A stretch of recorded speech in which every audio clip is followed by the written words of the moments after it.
Okay, you guys, we're here for 2025 hits and misses, plus my favorite designer and my most knit yarn, but there's a little catch.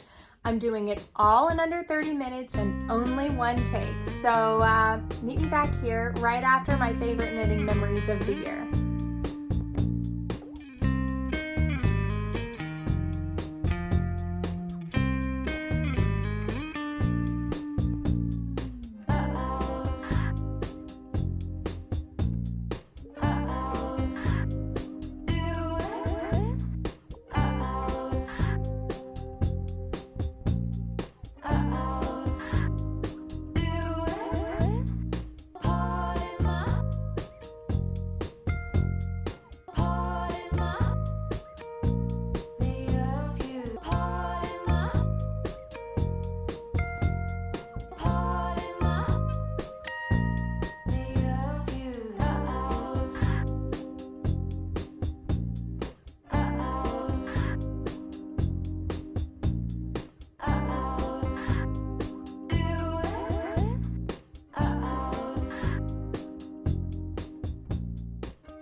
Hey, I'm Haley, and this is the Knit Weekend podcast. This is my second annual hits and misses. I just can't get into the everything I knit in the year format because I just get overwhelmed by that. So I decided to boil it down last year to just my hits and my misses. And I know that I'm a little behind the times on this because we are into January now, but I gotta tell you, 2026 started out a little funky. I got a little cold and I figured y'all didn't want me on here hacking and gagging. So I delayed filming for a week so that I could get over that little bug. And I am back here. You know, I really like doing this podcast mostly because for me, it's kind of a good review, year in review. But also for you, I feel like it's good that I'm transparent about what I liked and what I didn't as I knit them throughout the year, what worked and which ones fell flat, so that you know when you're considering your knits for this year, 2026, which things you might be interested in casting on and which ones you can avoid, or mistakes that you can avoid, if not patterns or yarns. Anyway, so we're gonna do it pretty quickly. I'm gonna do 30 minutes. Why? Because right after this, I'm gonna jump into filming my New Year, New Whips episode, because that's honestly what I am really excited about. I've got some awesome color work things going on. I have an angle sweater. I have a Talvin sweater. And anyway, you'll have to meet me back here. I think I'll probably post that a week after this episode. So make sure to be on the lookout for that. Just a little teaser, and you can kind of see my Talvin hanging out in the background there, waiting for its moment in the spotlight. But let's jump in to my knitting hits and misses of 2025. I'm gonna start straight away with telling you kind of my surprising most knit designer. This one shocked me. It is Amy Christopher's Savory Knitting. In 2025, I knit the Ghost Flower shawl. I knit a pressed flowers kerchief, and I knit the basil cardigan, all from Amy Christopher. So she is my most knit designer of the year, and I will say I was surprised by that one too. The next one I think will come as no surprise to you, but my most knit yarn of the year was definitely North Bay, their heritage line. I discovered this yarn for the first time in the spring, and man, I gotta tell you, I knit it the whole rest of the year straight through December. So I knit with the DK, the sport, and the fingering. If you have spent any time with me this year, it will not come as a surprise to you that this was my most knit yarn of 2025. And guess what? She just debuted a bulky weight, so I may have to get some of that soon as well. Anyhow, okay, jumping right in, because like I said, we put a timer on this. It's got to be done in under 30 minutes so that we can head into the whip update video.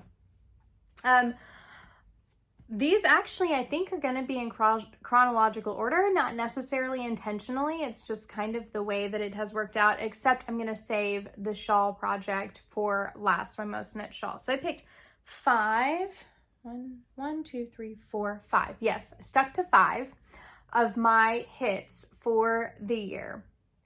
And this one started out in January, finished it in February, just in time for my 40th birthday. One of my first hits that I want to share with you is my Colette sweater. This is a design by Witcher Design. Oh, I forgot to say, and jumping into this, wow, one takes are really hard, you guys. And jumping into this, what I am not going to do in all of this is go through all of the stats of the patterns. And I'm not even going to go into much detail on most of the modifications that I made, because you can see all that in previous episodes. What I'm going to do in this episode is just tell you what I really loved about this project, why it was such a success for me, and why you might choose it for a future project. So that's what we're doing. We're just hitting the high notes, and we're not going into all the stats. Those are all in previous episodes. Maybe if I am a good podcaster, I will try to link in the comments the details below the episode that I talked about the pattern in. Sometimes there are more than one, but that'll at least get you going. Anyway, let's get back to it. Okay, project, you are like, this girl is scattered today. Yes, I am. Project number 1 is the Colette sweater. This is from Witcher Design. I knit this in the most luxurious combo of yarns. I knit this in the Lamb & Kid Elmer Fingering plus Sonder Yarn Co. Halo held together.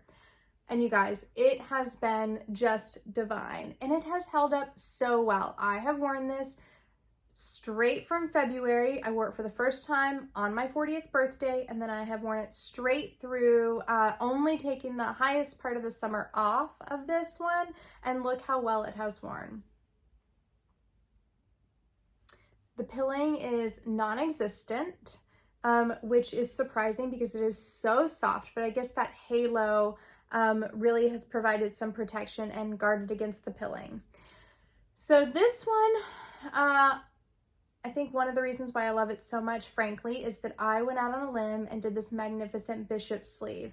If you recall me talking about this in the beginning of the year, I really struggled to get the yoke depth right because I knit this so severely off gauge, and the yoke ended up being a little bit longer than I would have wanted it to be. So to compensate for that, I constructed these gorgeous bishop sleeves, and I just feel so great when I wear this sweater.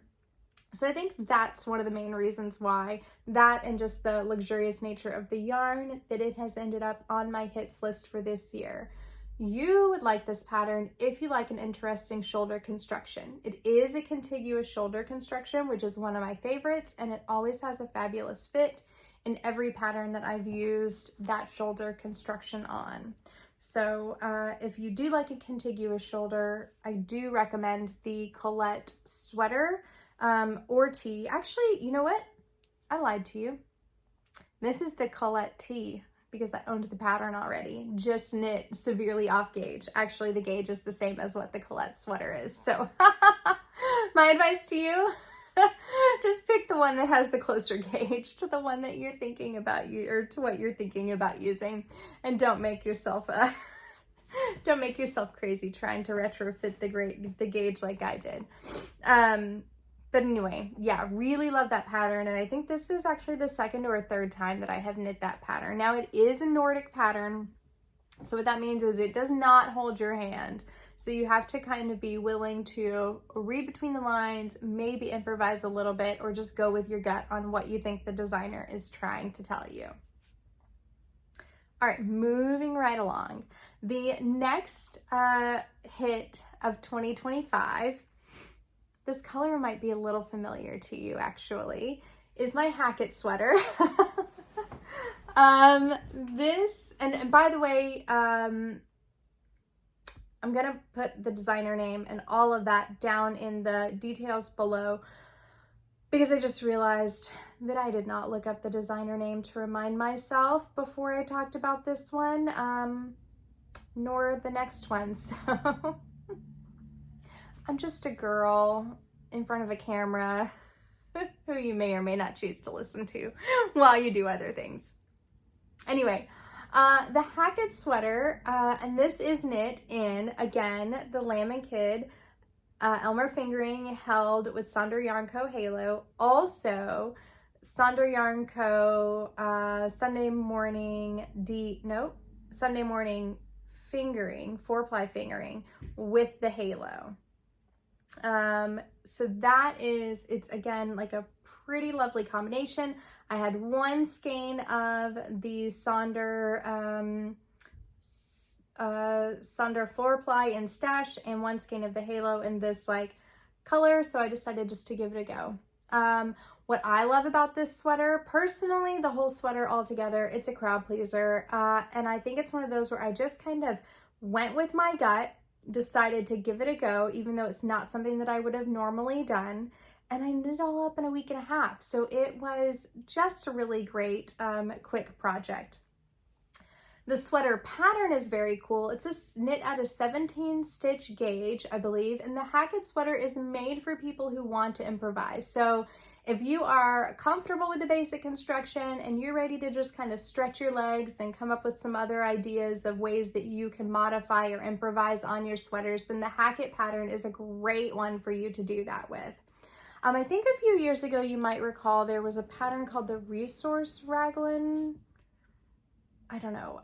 I did not knit it. It had a lot of pages and a lot of people were talking about it, but this is sort of the same concept. So it's a really superb pattern. It is a little more on the pricey side, but you could literally knit endless amounts of raglan sweaters from this one pattern.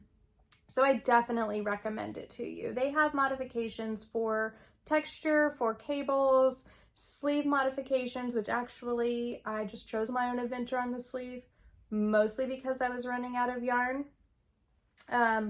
It was just a really kind of interesting pattern format that I had not encountered before. So yeah, I can definitely recommend that to you guys as well.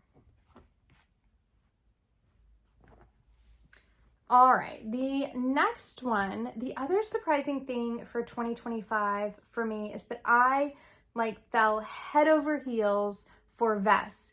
Not slipovers, meaning not, like a closed front, but a vest. So different open front garments. And I think that the next one was the first one that I knit. This is my King Harvest vest. Really enjoyed this. It is a brioche dream. This was my first full-on garment in all brioche. And I was intimidated. Well, it's not my first attempt. My first attempt was back in my very early knitting days, and I just could not figure out increases and decreases. But I gave it another go, and this time I was successful. There is just something about a nice brioche increase that when you nail it, it just looks so stunning. And this is knit up in Sawkill Farm in their 3-ply worsted. And I believe it's from their 2019 clip, but I could be mistaken on that. This sweater also just gave me all of the cool girl vibes, or vest, gave me all of the cool girl vibes when I wear it. It's one of those kind of unexpected wardrobe heroes. My husband, when I first finished it, was like, I don't know about that one. And then as I started wearing it, he said, okay, I take that back. Now I get it. And I did include the pockets. I did not include a second round of I-cord ties that would have been in the middle. I think you would really like this project if you are a fan of brioche and you want something that's just going to be very hip. It was a really great project. This has been in my closet for the past couple of months, and you know what? I'm really getting excited to get this back out again in late winter, early spring. I do kind of cycle my knits. I don't know if anybody else does that, but I definitely cycle my knits and pull things out of the closet, put things back in, and I think that's because I just really enjoy revisiting old friends. Now, don't get me wrong, there are some knits that stay in there year round that are just like my go-tos that I can't live without. My Koyame sweater, my Aperture sweater, my Highland slipover, but then also just kind of cycling them. Yeah, I just love reuniting with old friends when I bring them back into the closet again. Anyway, that's a tangent that we don't need to necessarily go down. Okay, my next favorite project of 2025 is another vest. This is my cameo vest. I really should have done up these buttons beforehand. You guys, I did this in chronological order, but if I had to do this in order of the patterns that have really just stolen my heart, the cameo vest is right up there. This is a pattern by Tet Besh, and this was my first time knitting this designer, and also my first time knitting with the North Bay Fiber Heritage yarn. This is the DK weight. And I bought the yarn. It was a little bit on the pricier side for what I had intended to spend, so I didn't buy a whole sweater quantity. I only bought enough for a vest, and necessity is the mother of all invention. Sorry, I had to get that saying right in my head. Necessity is the mother of all invention, and so that's how we ended up with needing to cast on a vest with it. And I chose the cameo vest. I have just enjoyed the hell out of this this vest all through the summer. I've worn it to work, over t-shirts, over like collared button downs, you name it, I've worn it. I even wore this to Rhinebeck on Sunday this year because it is just one of my favorites. And I think you would like this pattern if you're looking for something that has a bit of texture and a little bit of some seemingly cable action, but without necessarily having to go full on cable. So it is a little more restful than something like, say, the Moby slipover or something like that. But you do carry the texture throughout the front and the back, so there is a little bit of something to keep you going all along the way. Yes, I see the striping. And yes, I am fine with it. It is hand-dyed yarn, and we have learned to embrace imperfection in knitting this year. That was another thing of 2025. Overall, I think that, oh, you guys, I almost forgot my shawl. Okay, this one I did say for last, mostly because one, it's an accessory, and two, it is by far my most worn knit of the whole year. I finished this in, I want to say April, which coming to Nashville in April, we're coming out of shawl weather. But then I went up to the Upper Peninsula of Michigan in May and was able to break it out for the first time. And I have worn it steadily through the fall and the winter so far, at least twice a week. I am not exaggerating. I love this shawl that much. So this is my Dusk Light shawl. This is knit up in Shetland Sport from my favorite farm down just south of Nashville, Leatherwood Creek. And this is in Paraiba's 2024 clip. Yes, that's correct. And the Dusk Light shawl, the designer on Ravelry is Sylvia McFadden. And this shawl is just such a gorgeous combination of lace and garter. I cannot tell you how much of a wonderful knitting experience this shawl is. So this one, honestly, I recommend to anybody who is a shawl knitter. Now, I knit this in a sport weight yarn, and I would make that recommendation to you as well. I had a friend, Jackie, I think, knit this in a fingering weight yarn, and she said that she felt like it was a little small. In a sport weight on a 4mm needle, it is the perfect size.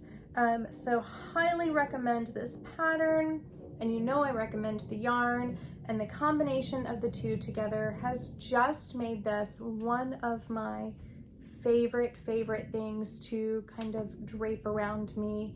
And I wear this, like I said, all the time to work. I wear it with blazers. I wear it casually with t-shirts. Like if I'm leaving the house and this shawl matches whatever I'm wearing, it's pretty much what I'm going to choose. So anyhow, should we move on to the reason why you guys are all really here, to see which projects were the misses for the year? I feel like that's where it gets like really juicy, right? Is when you start to talk about where did things go wrong. Okay.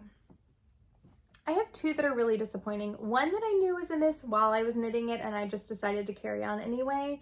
And two that kind of broke my heart. Which one do we want to do first? This one you're not going to be surprised by at all. Okay, my number one miss of 2025 is definitely my Birds of a Feather shawl. Not because I don't, I'm sorry. Even just when I pull it up to next to my face on the camera, the whole like light of the camera just shifts on the viewfinder. Oh goodness. Okay. This color scheme was just not for me. The yarn is absolutely lovely. The color is just not my best. And it's another monster shawl. Look at this. You can tell it's a miss because I haven't even woven in the ends.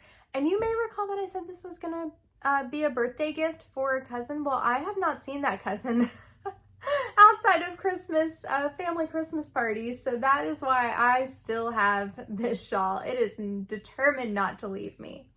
But it is another monster shawl. And I think I have just learned, after 2 years of monster shawls being in my misses category, I need to stay away from monster shawls.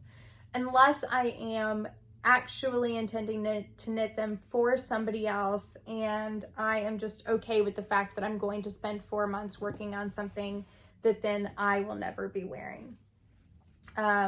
So anyway, I hate to say it because the yarn was a gift and then I intended to gift it to somebody else, and I still do. Hopefully I still will.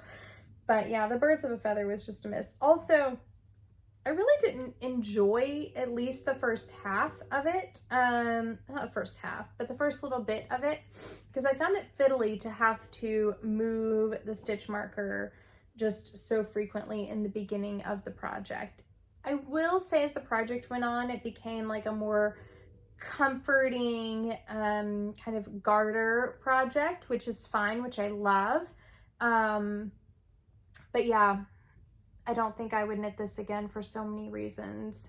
I'm curious, have any of you guys knit the Birds of a Feather? What were your impressions of it? Did you like it? Was yours this big? Am I just off gauge? What happened there?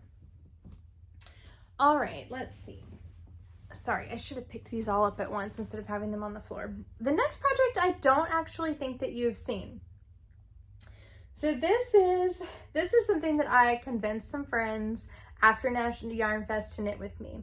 I knit it and I will re-knit this. I will re-knit this. You have my commitment on that because this was a very fun knit. I did it in like, I think 3 days after Nash Yarn Fest because I loved the pattern and I loved the yarn, but I was terribly off gauge and knit myself a giant Sacred Sheep beanie. So this is the Sacred Sheep beanie from Caitlin Hunter, and I knit this in Modern Daily Knitting Atlas is the black and white, and then I knit this in Lily Loops, which if you aren't familiar with Lily Loops, she is just a fabulous, bright, cheerful yarn dyer from New York City. And you'll encounter her at most of the larger yarn festivals. Rhinebeck, I think she was at Rhinebeck Weekend. She was at, where were you? Oh, one of the Friday events. Help me out. The one hosted by Brooklyn General Store. A Woolen Affair. Oh my goodness, that was very hard. Lily was at a woolen affair, and so, but I bought this bright yellow, gorgeous yarn, which is on a base from Mitchell Wool Company at Nash Yarn Fest. And I knit this, but it was terribly, terribly off gauge. It looked stupid on me. So as you can tell, I had already like committed to the frogging process. And I just didn't get very far on the frog. So I am sad to say this is gonna have to be frogged. I am going to re-knit it at a more appropriate gauge for the size of my head though. No worries, we're gonna get it done. I may swap out the Atlas colors and use a DK weight, because this is a DK weight, this is a worsted, and I tried something and it just didn't work out. So I think that's what we'll have to do on this one. But this one was disappointing, but it will be reknit for sure. All right, I'm at 24 minutes. That means I've got 6 minutes left to hit my goal of keeping a 30-minute video for you all. I don't know how people do 30-minute videos. I guess maybe I'm just long-winded. Okay, the last one, this one really breaks my heart. And I want to throw a caveat out there that the reason why this is on my misses for the year is because I have worn it so few times proportionally to how long it took me to knit. And I have not really figured out how to style this other than just to wear it with a pair of jeans. And one of the things I was focused on this year was styling my knits. So my final miss of 2025, it pains me to say it, and it's not that it looks bad, it doesn't. It's a beautiful sweater, and I do wear it from time to time. I'm also just a little bit mad at me because it gave me a permanent injury, is my Boreas sweater. And I did wear this to Rhinebeck, and I did feel like it is a mountain that I climbed and conquered. And I made a million modifications, and the fit is actually really lovely. I just don't choose it, really ever, because I don't know how to style it. So, some things. The neck, which, oh my goodness, you guys. So the toggles I added as a modification, and the neck, even with the toggles, is quite wide. So I am certainly glad that I added the toggles. Otherwise, there would be no way that I'd be keeping this on my shoulders. So that's one thing, is that it tends to widen out as I wear it throughout the day, and therefore I kind of have to layer it over something. Now recently I've been layering it over just like a casual white button down with a pair of jeans and my Adidas tennis shoes, and I think that's my favorite way so far. So I am not giving hope up. I'm not giving up hope on this one. The color is gorgeous, the sweater is gorgeous, and I just need to really figure out how to wear it. Anyway, so those are all of my knitting hits and misses of 2025, plus my most knit designer and my most knit yarn. I am excited to head into 2026 knitting. We are turning a corner with the knitting in January. You will see I've got something really different from what you've seen me knit probably recently, at least in the past year, because last year I focused on knitting things that were very practical for my wardrobe and learning how to style them. But have to say, for January 2026, it's all about playtime. So make sure you come back. Make sure you join me for the New Year, New Whips update. We'll also talk about what I'm wearing. This is my sweater number 14, recently finished, my first finished object of the new year. And I am excited to see you back here next time. Guys, I can't believe we did it in under 30 minutes. All right, hope you had fun. I know I did. I'll talk with you guys soon.